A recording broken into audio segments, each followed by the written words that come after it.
blade struck true. The rival warrior fell hard, armor cracking against blood-soaked earth, and Lester stood over the body like a predator who'd just silenced prey. He reached down, yanked the helmet off, and the world stopped, because beneath the battered steel wasn't a soldier's face. It was hers, Lucy, his mate, the princess of the kingdom he swore to destroy. Lucy grew up inside her father's palace like a prisoner wearing silk. King Gerald didn't raise a daughter. He raised an asset, a chess piece, a future queen he could move across the board whenever power demanded it. She was told her entire life that Fenrath's wolves were monsters, that their alpha bloodline was cursed, that obedience was survival. But Lucy wasn't obedient in the ways her father wanted. She was quiet, then bold, controlled, then dangerous. And when she learned she was about to be married off to seal her father's next conquest, she chose the only escape route that couldn't be locked from the outside. War. Meanwhile, across the border, Lester grew up among ruins and blood. He was shaped by the night he watched his mother be murdered by Ariston's forces, betrayal disguised as diplomacy, poison delivered with a smile. Pain wasn't a feeling to him.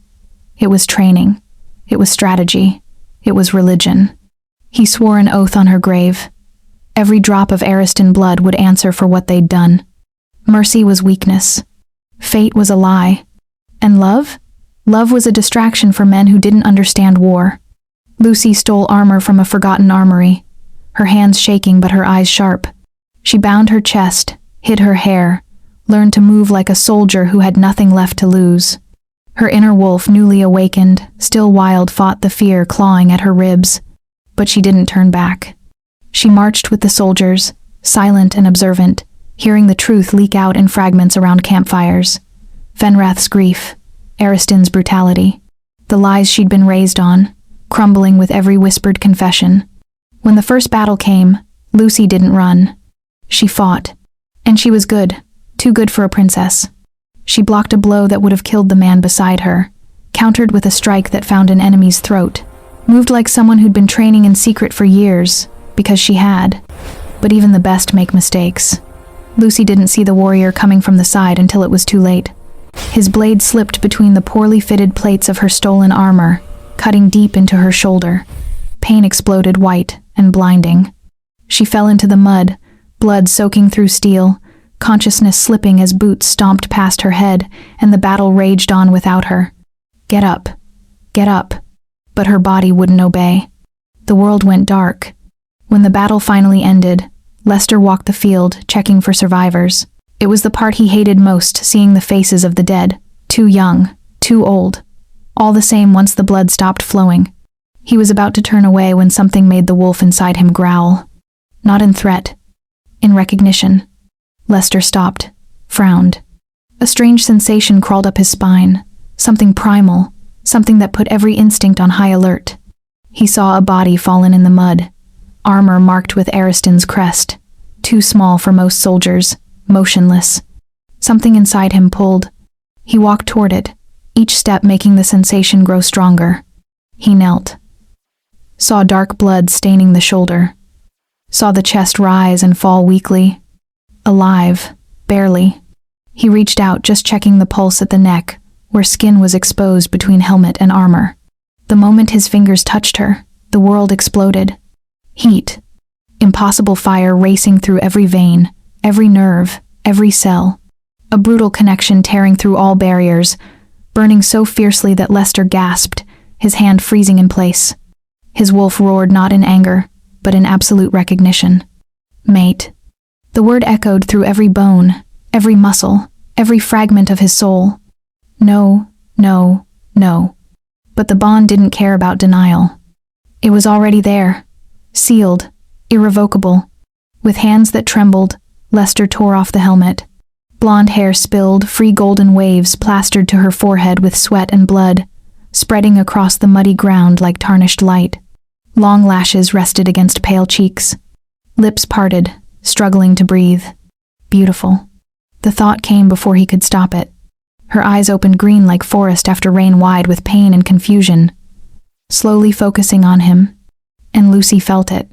Even through the haze of pain, even as consciousness slipped, She felt the connection strike like lightning, burning through every barrier she'd ever built. Her wolf, always controlled, always restrained, fully awakened with a silent howl that echoed through her entire soul. Mate, mate, mate. It wasn't a thought. It was absolute knowing. And it was him. Lucy looked into the golden eyes of the man kneeling over her, a warrior of the enemy, far too powerful to be ordinary, and understood with devastating clarity that her fate had been sealed in the cruelest possible way. No, anyone but him. But she saw in his eyes that he felt it too. She saw shock, horror, denial warring with recognition. And she saw the exact moment his gaze dropped to the crest on her damaged armor. Ariston. Reality hit Lester like a physical blow. He looked at her again, really looked at the blonde hair spread in the bloody mud, at the green eyes beginning to close but still watching him with devastating confusion. "Damn it," Lester muttered, his voice edged with something close to hysteria. She had to be from that kingdom. She had to be beautiful. Of course she did. He glanced up at the sky as if he could find the ancients there and demand explanations. The ancients have a cruel sense of humor. Extremely cruel. Because of all the millions of werewolves alive in the kingdoms, of all the countless females he could have been destined to meet, fate had chosen this. And Ariston, his enemy, irrevocably his. "Hey, quick question. How are you feeling right now? Thank you so much for being here. It really means the world to me. I'm working toward growing Liana's Moonshadow tale, and if this story is already pulling at your heart, please hit that subscribe button, smash the like, and drop a comment telling me where you're watching from. It helps more than you know. Alright, thank you. Now let's get back to the story. The metal was heavier than Lucy had expected.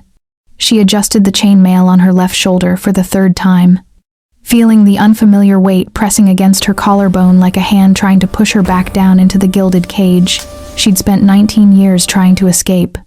The stolen armor hadn't been made for her. It had been forged for a soldier who was probably dead by now, forgotten in the storage room for damaged equipment where no one looked anymore. The steel plates creaked softly with every movement, a sound that made her freeze and wait, heart pounding, certain someone would hear. No one did. The chaos of military mobilization was the perfect cover. Soldiers ran back and forth across the courtyard, shouting orders, preparing horses, tightening armor. News had arrived at dawn. A border town was under threat of attack. Fenrath's troops were approaching. King Gerald had summoned every available guard to march immediately. And Lucy, locked in her chambers since she'd tried to escape 3 days earlier, had seen the opportunity open like a door lit in the darkness. Now or never. She finished tying the leather straps that held the pieces in place, fingers trembling but resolute. 19 years living within those suffocating walls, 19 years being shaped, controlled, silenced, pretending to be docile while the wolf inside her snarled to be set free. Because that was what she was. What everyone here was. Werewolves. The kingdom of Ariston, like Fenrath, was inhabited exclusively by their kind creatures trapped between two worlds. Full transformation only happened after 18 years of age, when the inner wolf finally matured and fused completely with the human. Lucy had gone through it less than a year ago. She remembered feeling her bones break and reform for the first time, feeling the wolf truly awaken wild, strong, free everything she could never be in human form. But even after the transformation, even with the wolf now permanently awake inside her, whispering instincts and power into her mind, she was still trapped. Not for much longer. Her father's voice echoed in her memory, cold and final. "Lord Kale has agreed to the marriage. You will leave in 5 days. You will finally be useful for something." 5 days? The wolf growled, scraping against her ribs, demanding a freedom the human body could not give while she remained in that gilded cage. Lucy looked at her reflection in a polished metal shield hanging on the storage room wall, a metallic shadow where once there had been a princess adorned in silks and jewels. Blonde hair, usually loose in waves her father demanded because it made her look more docile, was now pulled tight at the nape of her neck, ready to disappear beneath a helmet. She picked up the stolen sword, feeling the familiar weight in her hand. This one she knew. She had convinced young guards to teach her in secret, in forgotten corners of the training yard, in abandoned warehouses, anywhere she could practice without being seen. Because women, especially princesses, did not fight. But Lucy was not like the others. She never had been. Where other noble girls learned embroidery, she memorized sword movements. Where they practiced etiquette, she strengthened muscles. She was good. Better than the guards expected. Better than she herself had imagined. Fast, precise, lethal when necessary. Lucy fastened the scabbard to her belt with hands that no longer trembled. Fear had burned away, consumed by determination, growing like fire in her bones. Outside, a commander's voice barked orders. All mounted in 10 minutes. We marched to the border. She took a deep breath, placed the helmet that turned her face into anonymous metal, and left the storage room straight into the chaos of the courtyard. No one looked twice at one more soldier joining the ranks. The march lasted 2 days. Lucy rode in the middle of the formation, keeping her head down, helmet always in place. The other soldiers talked around her stories of past battles, complaints about the cold, speculation about the confrontation ahead. She pretended to sleep when they stopped to rest, pretended to check equipment when someone got too close. The wolf remained alert, ears attuned to any threat, muscles ready to flee if she were discovered. But no one suspected. Why would they? Who would imagine that the daughter of King Gerald was hidden among common soldiers, marching toward a battle that could kill her? Better to die fighting than to live as property. The thought was simple. True. But as the hours stretched and the soldiers' conversations continued around her, Lucy began hearing things that made her wolf go still.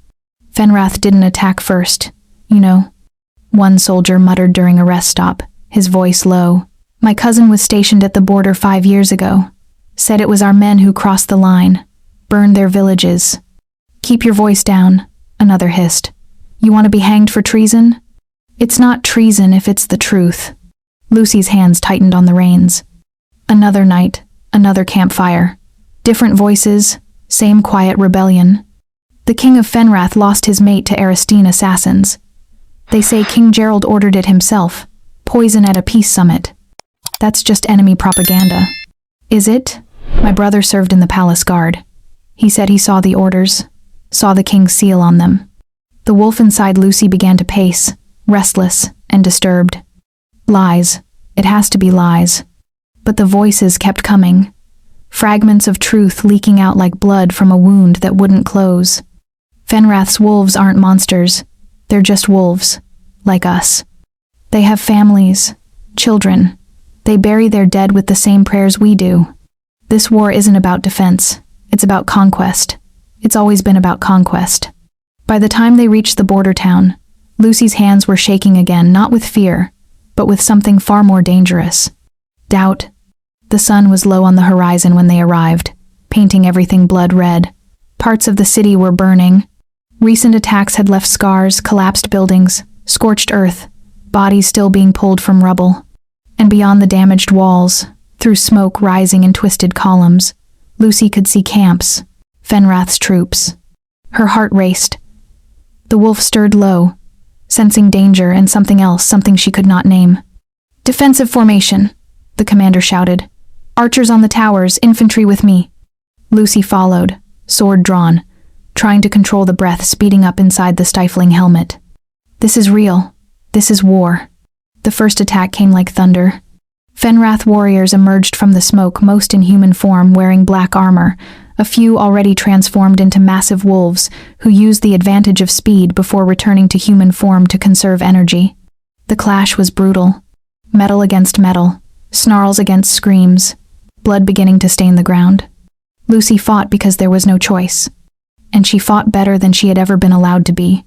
She blocked a blow that would have decapitated the soldier beside her, countering with a precise cut that found her opponent's throat. She dodged claws that tore through the air where her face had been seconds earlier, spinning to drive her sword between another attacker's ribs.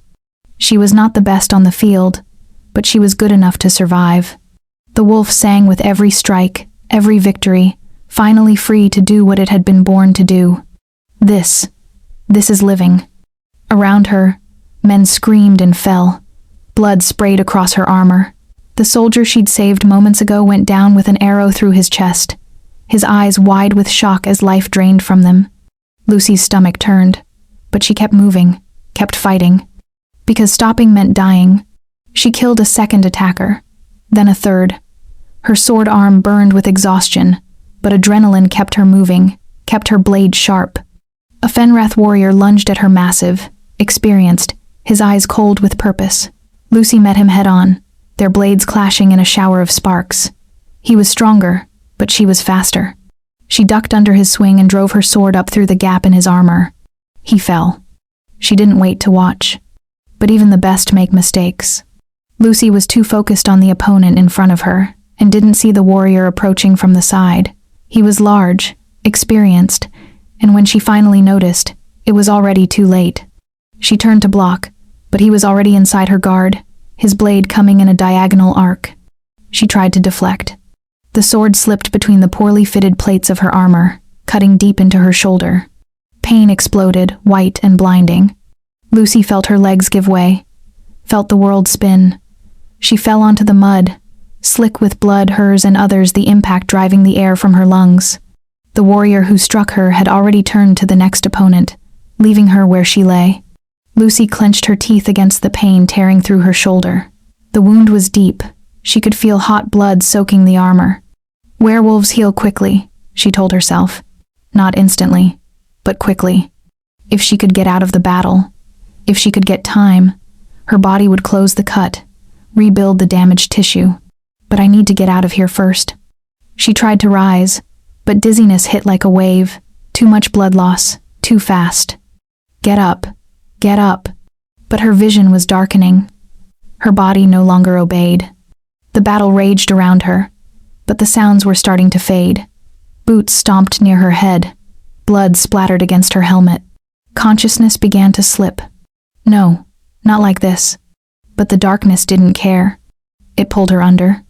When the battle finally ended, when the last scream died and the heavy silence of death settled in, Lester walked the field checking for survivors. It was always the part he hated most, seeing the faces of the dead. Too young, too old, all the same once the blood stopped flowing. His armor was drenched in blood, none of it his. His sword hung heavy at his side, the weight of it a familiar comfort even as exhaustion pulled at his bones. Fenrath had won. Again. But the cost was always too high. He was about to turn to the next section when something made the wolf inside him growl. Not in threat. In recognition. Lester stopped, frowned. He turned his head, searching for the source of the strange sensation creeping up his spine. And then he saw it. A body fallen a few meters ahead. Armor marked with Ariston's crest. Too small for most soldiers. Motionless. Something inside him pulled. What? Lester walked toward the fallen body, each step making the strange sensation grow. It was not danger. It was something deeper, more primal, something that put the alpha inside him on alert in a completely different way. He knelt beside the fallen soldier, saw dark blood staining the armor at the shoulder, saw the chest rise and fall weakly.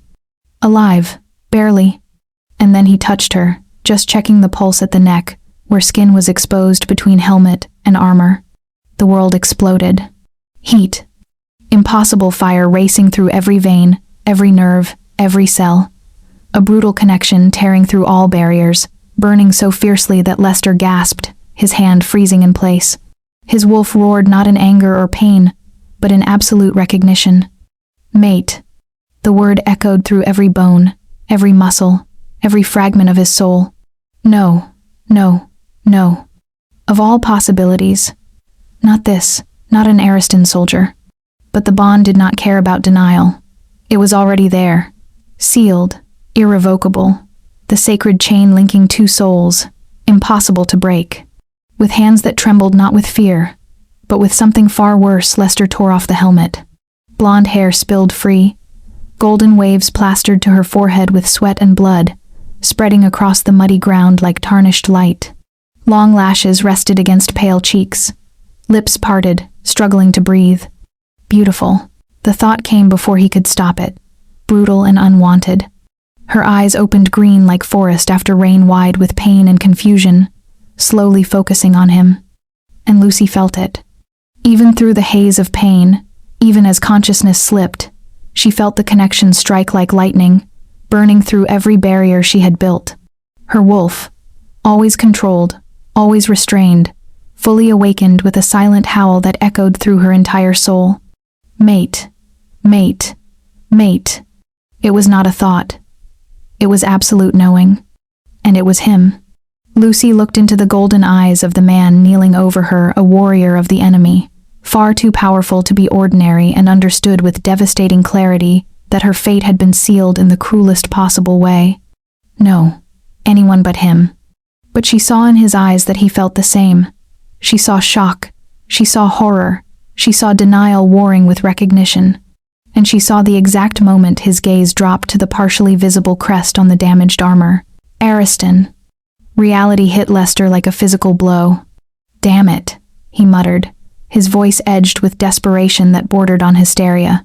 She had to be from that kingdom. She had to be beautiful. Of course she did.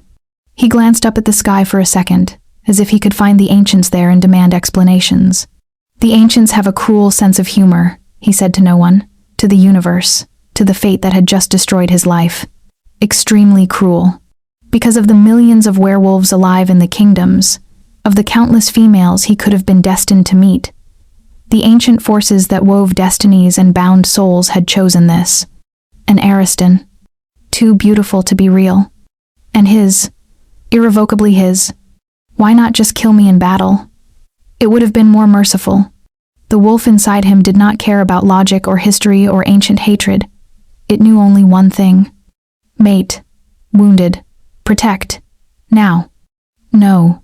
The word came from her weakly, almost inaudible. It was unclear whether it was meant for him, the bond, or the situation as a whole. But Lester had no time for existentialism. She was losing blood. He lifted her into his arms with a care that clashed violently with the devastation on his face.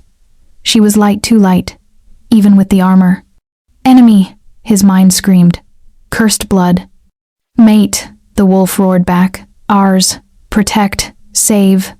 Lucy tried to speak, but only a moan escaped. The pain in her shoulder was spreading, and even with werewolf healing beginning to work along the edges of the wound, it was too deep. "Easy." His voice came out rougher than he intended. He began to walk, carrying her across the battlefield as it slowly dispersed. His men stared, surprised, confused to see the prince carrying an enemy soldier with such care. But none dared question him when they saw the expression on his face, something between fury and despair, so intense it made seasoned warriors step back. Lucy fought to keep her eyes open, fought against the darkness pulling her under, but she was losing. The last thing she registered before consciousness slipped was his warmth around her, the rapid beat of his heart against her body, and the devastating sensation of the bond singing even as everything else faded. "Mate." And then nothing. "If you've made it this far, you're already emotionally invested. I know you are. So please don't just watch quietly and disappear. It genuinely hurts creators when people enjoy the story, feel everything, and still leave without supporting.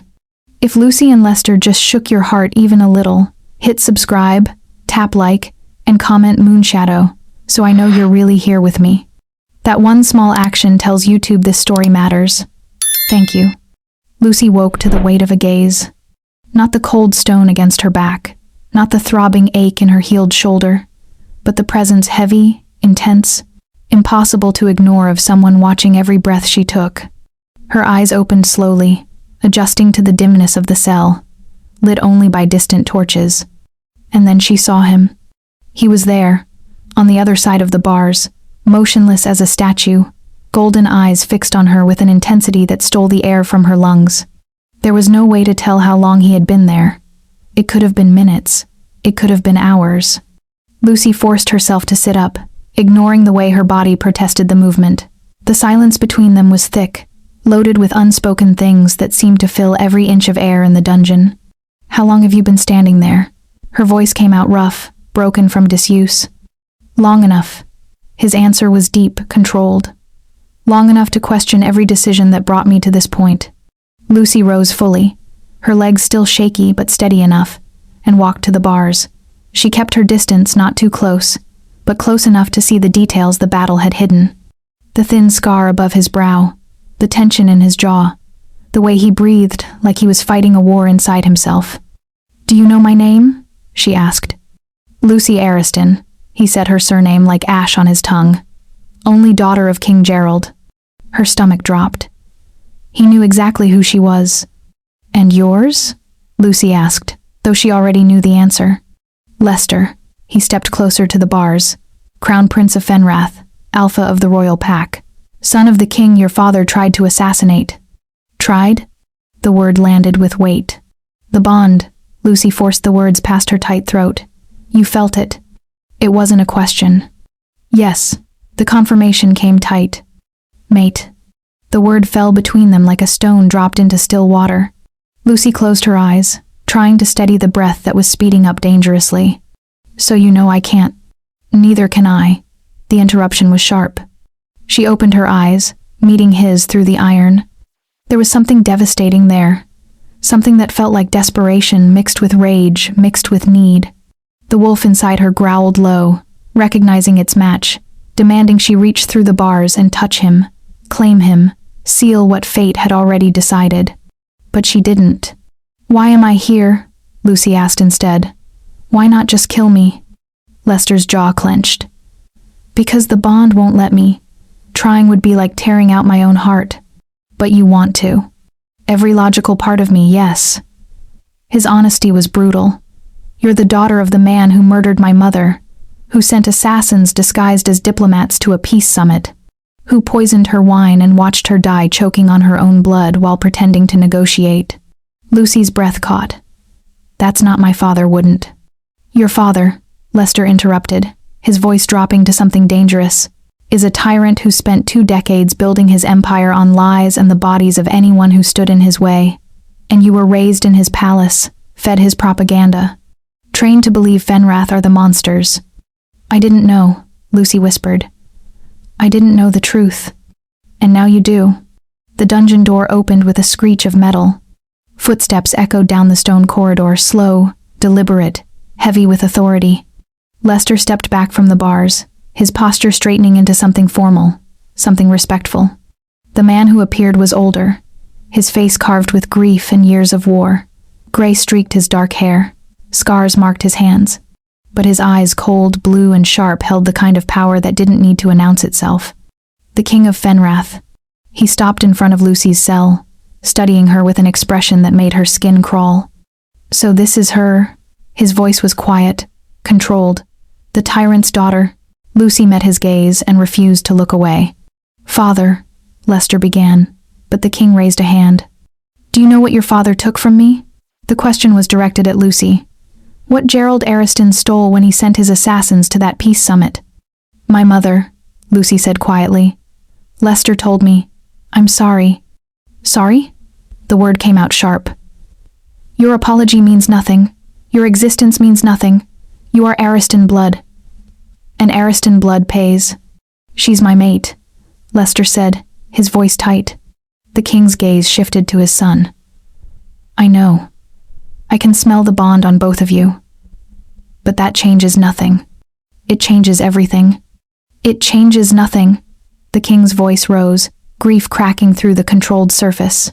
"She is the daughter of the man who murdered your mother. My mate. The woman I loved for 30 years.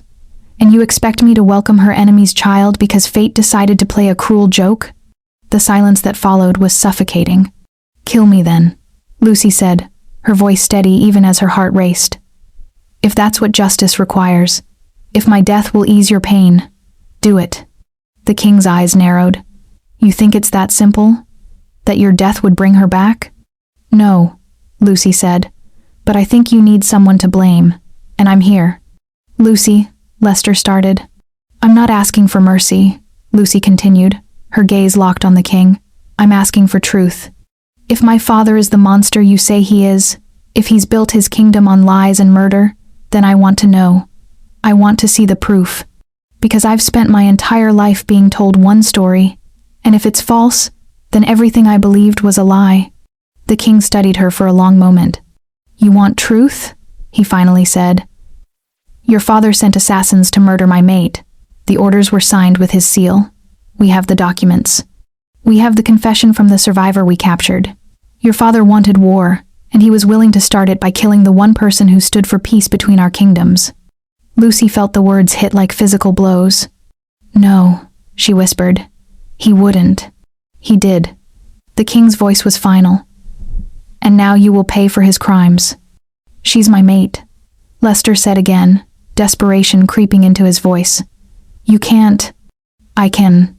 The king turned to face his son. And I will. Unless you want to start a civil war within our own kingdom by protecting enemy blood.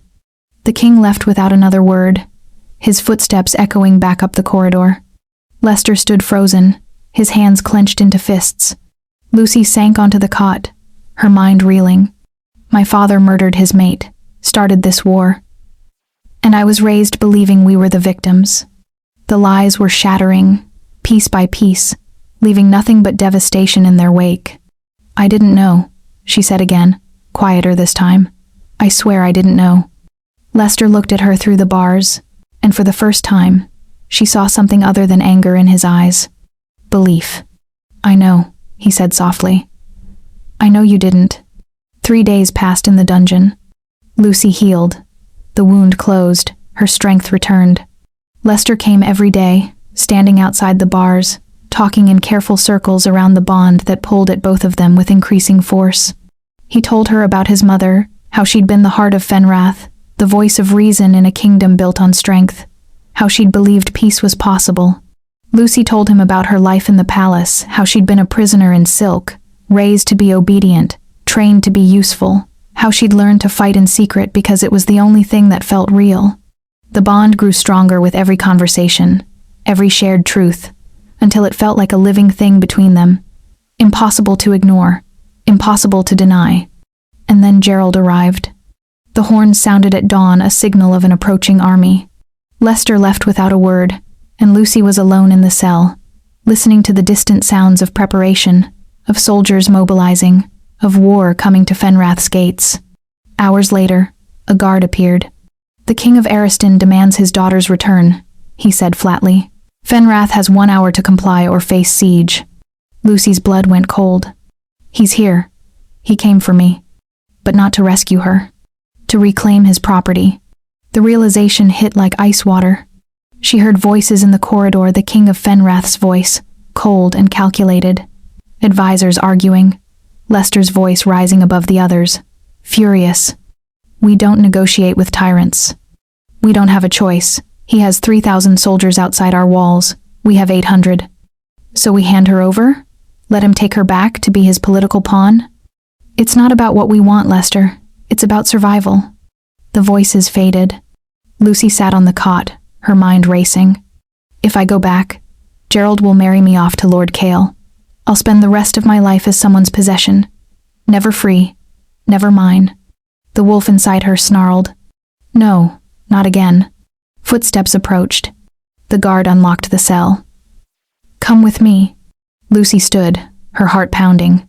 Where? The king has decided to return you to Ariston, to avoid war. No. But she followed, because there was no other choice. They led her through the castle corridors, past soldiers preparing for battle, past servants whispering in corners.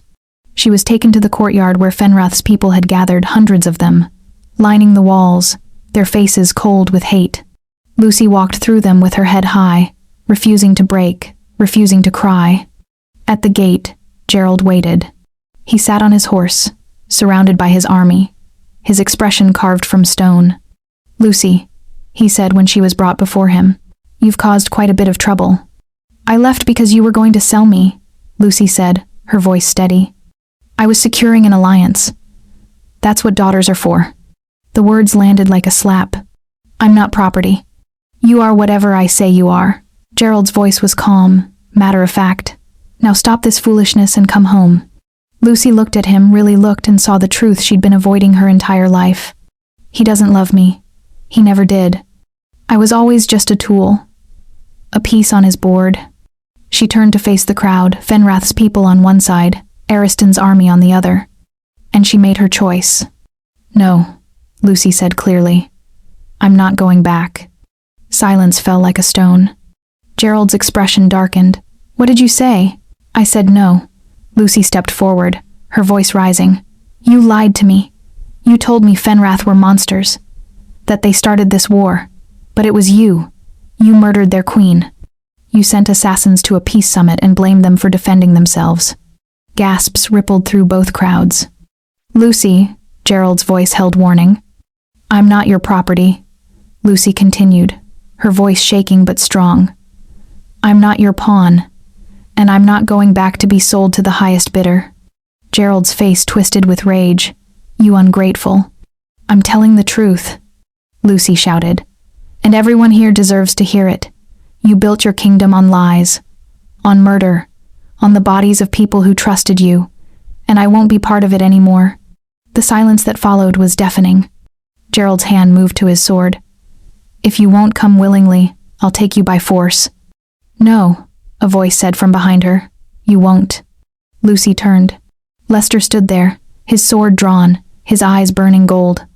She is my mate, Lester said, his voice carrying across the courtyard, and I will not let you take her. Shock spread through both armies like wildfire. Gerald's eyes narrowed. Your mate? The enemy's daughter? My mate, Lester repeated. And under ancient law, that makes her mine to protect. The king of Fenrath appeared beside his son, his expression unreadable. For a long moment, no one moved. Then the king spoke, his voice heavy with grief and something else choice. She stays, he said, under Fenrath's protection. Gerald's face twisted. Then you've chosen war. No, the king said quietly.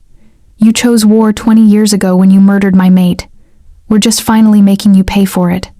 Gerald raised his hand, signaling his army. Siege, he commanded, and the war began. The battle broke open at dawn 3 days later. Gerald's forces attacked the castle walls with everything they had, siege engines, ladders, battering rams. Fenrath's defenders held the walls, raining arrows and stones down on the attackers. Lucy fought beside Lester, no longer hiding, no longer pretending to be anything but what she was. A warrior. A wolf. And his mate. She moved through the chaos with deadly precision, her sword finding targets, her wolf singing with every strike. Lester fought beside her, their movements synchronized like they'd been training together for years instead of days. The bond hummed between them, stronger than ever, driving them to protect each other with a ferocity that bordered on savage. Gerald himself entered the battlefield, his eyes locked on Lucy with cold fury. If I can't have you as a pawn, he shouted across the clash of steel, then you'll die as a traitor. He charged, his sword raised.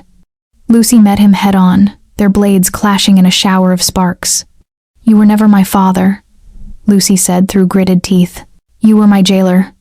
And you were always ungrateful, Gerald snarled. They fought with brutal intensity, Gerald's strength against Lucy's speed, his rage against her determination. Lester tried to reach them, but enemy soldiers blocked his path. Lucy ducked under Gerald's swing and drove her blade toward his chest, but he twisted away, countering with a blow that sent her stumbling back. You think you can win? Gerald laughed. You're nothing without me. Nothing. I'm everything you never let me be. Lucy shot back. She saw the opening Gerald's guard dropped for just a second, and she took it. Her sword found its mark, slicing deep across his side. Gerald staggered, shock flashing across his face. I choose freedom, Lucy said quietly. I choose truth, and I will not inherit your cruelty. Gerald fell to his knees, blood spreading across the ground. The battle around them slowed as soldiers saw their king fall. Ariston's forces began to retreat, their morale shattered. Lester finally reached Lucy, his hands finding her shoulders, his eyes searching hers for injury. Are you hurt? No, Lucy said, her voice shaking. I'm free. The king of Fenrath approached Gerald, his expression carved from grief and justice. Gerald Ariston, he said formally. You are defeated. Your kingdom is forfeit. Your crimes are paid. Gerald looked up at him, blood on his lips. Kill me then. Finish it. No, the king said. Death would be mercy. You'll live to see your kingdom rebuilt under new rule. You'll live to see the truth you tried to bury finally come to light.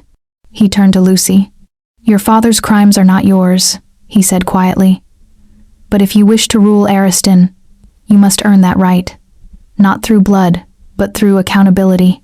Lucy met his gaze. I don't want to rule because I was born royal. I want to rule because I can make things right. The king nodded slowly. Then you'll have that chance. 3 months later, Lucy stood in Ariston's throne room, No longer a prisoner, no longer property. Queen. Not because of her bloodline, but because she'd chosen truth over comfort, freedom over safety. Gerald had been stripped of power and exiled, his crimes exposed to both kingdoms.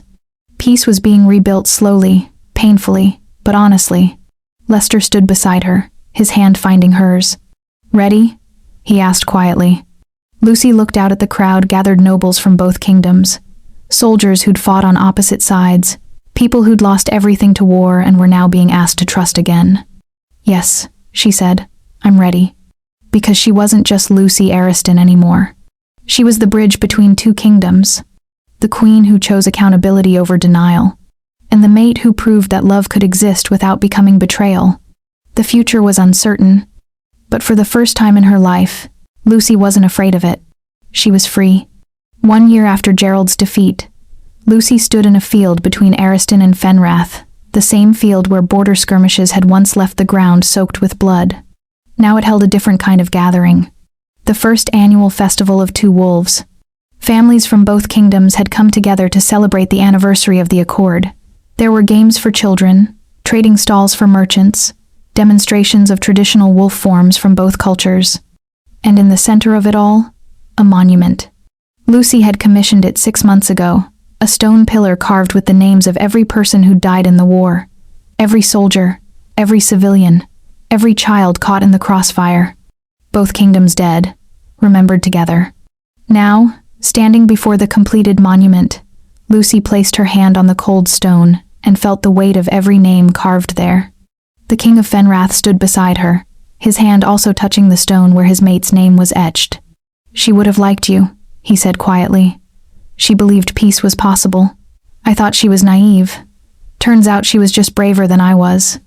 Lucy looked around at the festival, children from both kingdoms, learning traditional dances together. Merchants haggling good-naturedly. Soldiers who'd once fought each other now sharing drinks and stories. "It's not perfect," Lucy said. "Nothing ever is," the king replied. "But it's better, and better is enough to build on." Before we reach the final outcome, if you want part 2, or you want more stories like this on Liana's Moonshadow tale, subscribe right now, and comment part 2 so I know to continue.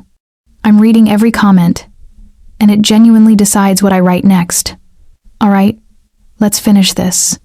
Lester approached, carrying 2 wooden cups. "The council wants to know if you're ready for the speech." Lucy groaned. "I hate speeches." "You're excellent at speeches. That doesn't mean I enjoy them." Minutes later, Lucy stood at the raised platform, looking out at hundreds of faces waiting to hear what she had to say. "A year ago," she began, her voice carrying across the field. "I was a princess trapped in a palace, raised on lies, trained to hate people I'd never met. I believed my father was protecting our kingdom. I believed obedience was loyalty." She paused. "I was wrong." Lucy's voice strengthened. "My father built a kingdom on propaganda and murder. He raised me to be his pawn, but I escaped. I joined the war to find the truth. And I found it in the worst possible way on a battlefield, wounded, staring up at the face of my mate who was supposed to be my enemy." She looked at Lester, who stood at the edge of the platform, pride clear in his eyes. "The mate bond doesn't care about politics or lies or who your father is. It just is. And if fate can bind 2 enemies into one soul, then maybe we can learn to do the same with our kingdoms." Lucy gestured to the monument behind her. "Every name on that stone represents a life stolen by lies. I can't bring them back, but I can make sure their deaths weren't meaningless. I can build a kingdom where children learn that the wolves across the border aren't monsters, they're just wolves, like us." Her voice turned hard. "Change is uncomfortable. It's slow. There are still people who want the old ways back, who think peace is weakness. But they're wrong. Peace isn't weakness, it's the hardest, bravest thing we can choose." Lucy raised her cup. "So today, we remember the dead. We honor their sacrifice by refusing to repeat their mistakes, and we build something new, something better, something worth the cost." The crowd erupted in cheers. Not everyone joined in. Lucy could still see some faces tight with disapproval. But the majority, the ones tired of war, tired of lies, they cheered. And for now, that was enough. As the sun set, Lucy found herself back at the monument with Lester beside her. "I'm scared I'll mess this up," she admitted. "You will make wrong choices," Lester said, "but you'll also make right ones. And the fact that you're afraid of failing, that's what makes you a good queen. Tyrants never doubt themselves." Lucy leaned against him, feeling the bond hum warm and steady. "What happens next?" "More challenges," Lester said honestly. "More resistance. But also more moments like today. More children growing up without hate. More proof that this was worth it. And us? We keep choosing each other. Every day. The bond made us mates, but we make ourselves partners. And that's stronger than any ancient magic." Lucy closed her eyes, feeling the truth of his words. They were mates, partners, the bridge between two kingdoms learning to be one. It wasn't perfect. It wasn't easy, but it was real. And it was theirs. Later that night, Lucy stood on the balcony one last time before traveling to Fenrath tomorrow. Lester found her there, as he always did. "Ready to go home?" Lucy thought about the word home. It used to mean her prison, then it meant nowhere. Now it meant wherever Lester was, wherever the work was, wherever truth was being built. "Yes," she said, "I'm ready." And Lucy felt, for the first time in her life, like she was exactly where she was meant to be. Not because fate had chosen it, but because she had. She'd chosen truth over comfort, freedom over safety, love over hate. She'd become Queen Lucy of Ariston and Fenrath, the mate who proved love could exist without betrayal, the leader who proved change was possible, the bridge between two kingdoms, learning that the only real enemy had ever been the lies they'd been taught to believe. The future was still uncertain. There would be more challenges, but there would also be more festivals, more children playing together, more families healing. And Lucy would face it all with Lester beside her, the bond humming between them like a promise that could never be broken. This is just the beginning, she thought. And for once, that didn't scare her. It filled her with hope. The end. Thank you for being part of Liana's Moonshadow tale. If this story moved you, please leave a like, subscribe, and comment below. Your support means everything. Until next time, may your path be lit by moonlight and your heart guided by truth.